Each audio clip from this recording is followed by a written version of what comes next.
Hello दोस्तों, मेरा नाम मुकेश भारती। एक बार फिर से आपको हम डेली टॉपिक हब में स्वागत करता हूं। कहते हैं कि डेली टॉपिक हब आपके लिए टॉपिक का बौछार कर रहा है। डेली टॉपिक हब आपके लिए टॉपिक का बौछार कर रहा है। आप कितना पढ़ते हैं इसी का इंतजार कर रहा है। चलिए देखते हैं दोस्तों। आपको मालूम है कि आज तो 12 जनवरी हो गया, बट 2 दिन पहले आपका 10 जनवरी था। तो 10 जनवरी को हम लोग वर्ल्ड हिंदी डे सेलिब्रेट करते हैं, और हमने सोचा कि इसी के नाम पर आज पूरा लैंग्वेज का कहानी क्लियर करते हैं। इसको हम थोड़ा लॉन्ग डिस्कस करेंगे, लेकिन भाई साहब इसमें जितने लैंग्वेज से सवाल पूछे जाते हैं उसका 90% प्लस आप इसमें सोल्व कर पाइए। कुछ नहीं छोड़े हैं, मैक्सिमम कवर कर लिए हैं। देखिए, तो पहली बात कि वर्ल्ड हिंदी डे हम लोग सेलिब्रेट करते हैं 10 जनवरी को 2023। तो 2023 चलो इसे बोल लिखा गया है। इसको किसके द्वारा रिकॉग्नाइज कराया गया? वर्ल्ड में हिंदी को मान लेना बहुत बड़ी बात है, समझ रहे हैं। तो हमारे देश के जो प्रधानमंत्री इंदिरा गांधी थे, तो फर्स्ट हिंदी कॉन्फ्रेंस हुआ था 1975 में। उस समय इनको बहुत एफर्ट लगाया गया, और कहीं ना कहीं हिंदी को रिकॉग्नाइज कराने में ये सफल हो गए हैं कि वर्ल्ड हिंदी डे सेलिब्रेट किया जाएगा 10 जनवरी को। ठीक है, तो ये बात में अगला फर्स्ट टाइम देखिए, ऐसे तो रिकॉग्नाइज कराओगे कि हाँ हम लोग मनाएंगे, वर्ल्ड ने मान लिया कि हाँ मनाया जाएगा 10 जनवरी को क्या वर्ल्ड हिंदी डे। बट इसको हम लोग शुरू किए 10 जनवरी 2006 से।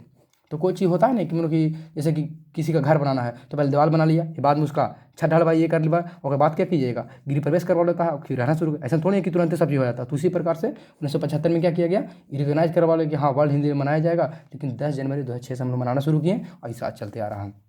और इसमें भी है, अब देखिए ये तो दुनिया की बात है, तो दुनिया में क्या हो रहा है वो जान लिए, तो घर में क्या हो रहा है नहीं जानिएगा, ये जरूरी है नहीं जानना। तो जानते हैं नेशनल हिंदी डे मतलब राष्ट्रीय हिंदी दिवस कब मनाया जाता है, तो 14 जनवरी को मनाया जाता है। अभी भी समझ लेते हैं कि 14 जनवरी क्यों मनाया जाता है, क्योंकि एक इंसान थे जिनका नाम था आपका, पहली बात ये समझिए कि 1949 में इसको हम लोग देवनागरी के रूप में, देवनागरी स्क्रिप्ट में एक्सेप्ट कर लिया हिंदी को। और ये एफर्ट किसके द्वारा दिया गया था, Hindi is a official language of the union. दूसरी बात याद रखिएगा, हिंदी हमारा नेशनल लैंग्वेज नहीं है, ये हमारा ऑफिशियल लैंग्वेज है, ऑफिशियल लैंग्वेज है। इसमें कौन इसमें एफर्ट डाला, उनका नाम था बोहर राजेंद्र सिम्हा। ये इनका 50वां बर्थ एनिवर्सरी था, जब 14 जनवरी 1950 का समय चल रहा था।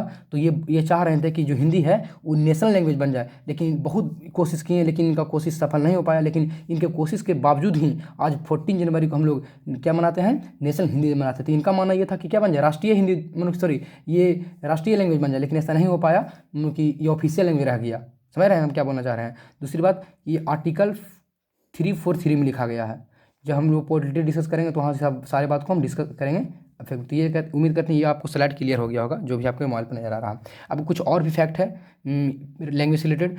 22 लैंग्वेज हमारे कॉन्स्टिट्यूशन में ऑफिशियली रखा गया है, जो कि 8 शेड्यूल में है। अब इसमें जितने भी स्टेट हैं, जैसे कि आपका सिंध हो गया, कन्नड़ हो गया, तेलुगु हो गया, उड़िया हो गया, इस तरह की लैंग्वेज। साथ साथ में देखिए यहाँ पे लिखे नेपाली भी, इसीलिए हम इसको एक्स्ट्रा में लिख दिए हैं। और समझते हैं, शुरू में दोस्तों 22 लैंग्वेज नहीं था, शुरू में कितने था, 14 लैंग्वेज था। बाद में हम लोग इसको में 8 लैंग्वेज ऐड कर दिए, अमेंडमेंट कर करके तो जाकर कितना हो गया, 22 हो गया। अब कब कब किए देख लेते हैं। तो सिंध को जोड़ा गया, सिंधी को जोड़ा गया 21st अमेंडमेंट के द्वारा 1967 में। कोंकणी, मणिपुरी, नेपाली को जोड़ा गया 71st अमेंडमेंट 1992 में। और बोडो, डेगरी, मैथिली एंड सैंथाली को जोड़ा गया 92nd अमेंडमेंट करके 2003 में। तो इस तरह देखिए 4 3 7 और 7 1 8, यहाँ से 14, तो 14 है 22, तो 8 शेड्यूल में 14 को था, और हम 8 को जोड़कर 22 को कर देंगे। ठीक है, तो इसलिए 22 को है। राजस्थानी नहीं है, याद रखिएगा, राजस्थानी ऑफिशियल लैंग्वेज नहीं है, इंग्लिश ऑफिशियल लैंग्वेज नहीं है, इसको हम लोग सिर्फ यूज करते चल रहे हैं, मतलब इसमें नहीं आता है वो। आगे यूनाइटेड नेशन डिक्लेयर किया है 2022 से लेकर 32 तक के international decade of indigenous language, मतलब लोकल लैंग्वेज को 1 दशक तक के मनाने के लिए डिक्लेयर किया है यूनाइटेड नेशन 2022 से लेकर 2022। तो एग्जाम के जो भी तैयारी कर रहे हैं तो समझिए यहाँ तक सवाल ही पूछा जाएगा 10 साल के लिए। आगे और भी कुछ है, 2019 में international year of indigenous language declare किया गया, किसके द्वारा, अब ये भी यूनाइटेड नेशन के ही द्वारा डिक्लेयर किया गया था। तो ये आपको एक स्लाइड और है आपका, उसको देख लेते हैं, तो आपकी लैंग्वेज का आपका कहानी क्लियर कर देते हैं। देखिए यहाँ पर एक होता है क्लासिकल लैंग्वेज, आपको पूछ जाएगा आपको क्लासिकल लैंग्वेज से बोलते हैं, तो वैसा लैंग्वेज जो किसी लैंग्वेज का कॉपी नहीं किया गया हो, और वो बहुत हज़ारों साल पहले से पुराना हो, उसके नाम पर कहीं ना कहीं ग्रंथ वगैरह लिखा गया हो, तो उस तरह की लैंग्वेज बोलते हैं क्लासिकल लैंग्वेज। ये भी 8 शेड्यूल के अंतर्गत आता है। तो हमारे देश में टोटल क्लासिकल लैंग्वेज 6 हैं। कौन कौन है, तमिल को रिकोगनाइज किया गया कि हाँ ये तमिल क्या है क्लासिकल लैंग्वेज, 2004 में इसको रिकोगनाइज किया गया।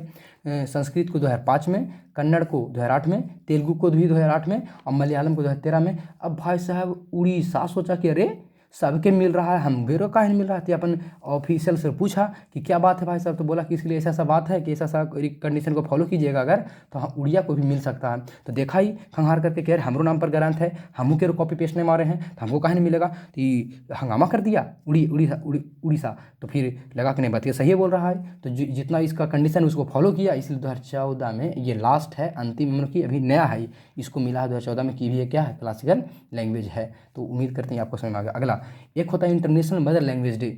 ये कंसेप्ट दिया गया था बांग्लादेश के द्वारा, क्योंकि जब जब बांग्लादेश आपको मालूम है कि 1971 में ये निकल कर आया कहाँ से, पहले पाकिस्तान जो था उस दो तरफ से जाना जाता था, एक होता था ईस्ट पाकिस्तान, एक होता था वेस्ट पाकिस्तान। तो 1971 में दोनों में लड़ाई हुआ, और जो ईस्ट पाकिस्तान था वही कन्वर्ट होकर क्या बन गया, बांग्लादेश बन गया। तो उस समय 21 फरवरी को ये सक्षम हो गए थे डिक्लेयर कराने में कि हाँ बांग्ला ही मेरा क्या रहेगा, लैंग्वेज रहेगा।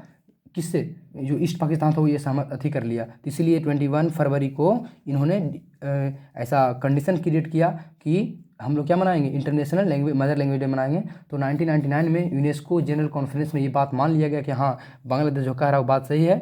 21 फरवरी को हम लोग क्या मनाया जाएगा, पूरे देश में इंटरनेशनल मदर लैंग्वेज डे मनाया जाएगा। और ये स्टार्ट कब किए, 2000 से किए।